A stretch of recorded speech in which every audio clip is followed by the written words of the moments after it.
The Washington Mystics have started off the 2020 season undefeated, even without their two superstars, Elena Delle Donne and Kristi Tolliver. The Chicago Sky handed them their first loss of the season tonight in what felt like a playoff game. The Mystics actually had a 9-point lead at one point in the third quarter, but we went into the fourth with a tie game. You're going to see Diamond DeShields make a couple heads-up plays here, getting 2 back-to-back steals to regain the lead for the Sky. Her athleticism is on display here, and I thought she played a really good game tonight, finishing with 10 points, 5 assists, and 2 huge steals. After a tough-taken finish by Courtney Vandersloot, the Mystics come down and take an ill-advised shot, leading to a Gabby Williams 3 on the other end. Down 9 with 8.5 to go, the Mystics get a huge bucket off a pick-and-roll situation where Shea Petty uses a great hesitation move to get to the bucket. This is a really nice screen and rescreen action here with Miesemann and Petty as the middle drive is open and no one from Chicago steps up to help. The next possession, the Sky come down with a little pin-down action where they get a great look on a back cut, but they just can't finish. After another empty possession on offense, the Mystics play a great 24 seconds of defense here, but end up giving up a shot at the end of the shot clock. Back down 9, Shea Petty does a great job again of setting up her defender on the ball screen, faking one way and then rejecting the double stagger high for another layup. She only had 2 baskets on the night, but they might have been the most important 4 points as they led to a Hines Allen steal and finish in transition by Aerial Powers, cutting the lead to 5.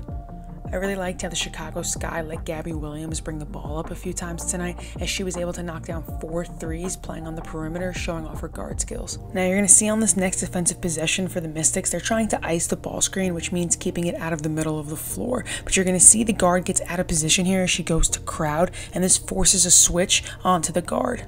Hines Allen was thankfully ready to pick up Quigley and forces a turnover on an errant pass. The Mystics took a timeout, subbed Shea Petty out of the game, but the turnovers continued for both teams as the Mystics threw it away on an out-of-bounds play and in transition, leading to this open layup. After Aerial Powers knocks down 2 free throws for the Mystics, the Sky go back to this pin-down action, but Leilani Mitchell does a great job jamming up these screens, not just once but twice. Look here, she forces Quigley into a really tough shot. If we take a closer look, watch how Leilani Mitchell forces Quigley to curl to the basket. Miesemann is pressuring the ball so that she cannot make that pass on the curl. And when she does get it on the second pin down action, Mitchell forces her to take a tough 2, which is exactly what you want to do on a great shooter. The Sky let the Mystics hang around by putting them at the foul line a little bit too much. Ariel Atkins here shot fake and gets fouled on her jump shot by Azurá Stevens. Knocks down 2 free throws, and now the scoring really starts to pick up. This next play might just be my favorite of the game as James Wade and his staff draw up a great Horns misdirection set. This play has a lot going on here, but basically it's a normal horn set with a flare, but then both posts are going to sprint into pin downs, and Courtney Vandersloot does a good job selling it like she's going to the opposite side, but turns back and hits Quigley for a quick 2. Emma Miesemann had a pretty quiet night, but gets a big bucket here to cut the lead to 5.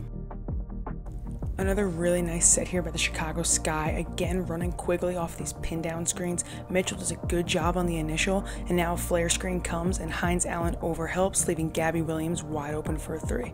Quigley gets so much attention running off those screens that it's really important to have a big that can shoot because it's the screener that's usually open.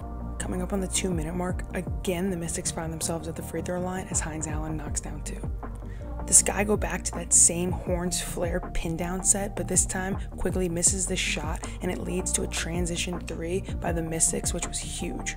They get the ball up the floor fast, and Miesemann finds herself triple teamed in the paint, but kicks it out to Ariel Atkins for the biggest 3 of the game. After yet another stop on a pin down set, Gabby Williams ends up driving the ball, and Emma Miesemann covers a ton of ground to get over here and block this shot.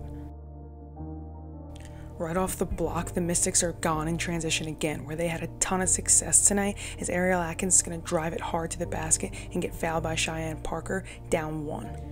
She knocks down both free throws, giving the Mystics their first lead since the third quarter. The Sky call timeout and go back to another pin down action, but this time the Mystics end up switching the down screen for Quigley, and then it's a mismatch with Quigley and Miesemann. Quigley's going to make a great one-on-one individual play here as the shot clock expires, and she's going to give the Sky the lead. The Mystics elect not to call timeout, and after a tough shot by Maisha Hines Allen, Aerial Powers gets fouled on the rebound and goes to the line but only makes 1 of 2. Tie ball game.